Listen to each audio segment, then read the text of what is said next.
Willkommen. Hallo. Wir haben Ein iPhone zerstört. Zum Beispiel von hinten von der Batterie.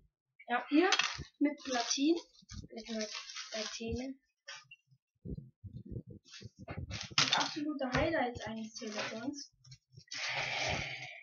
Der Display, der Knopf ist raus, alles. Das ist das Display auch noch. Ja. Und Hier noch eine schöne Batterie. die geht noch. Werden wir gleich schotten.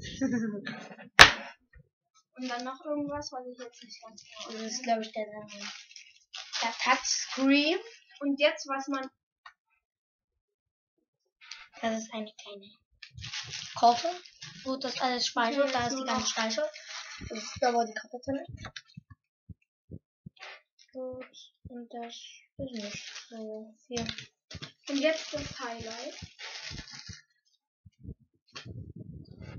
Wir sagen schon fast immer Highlight, aber das ist der Knopf.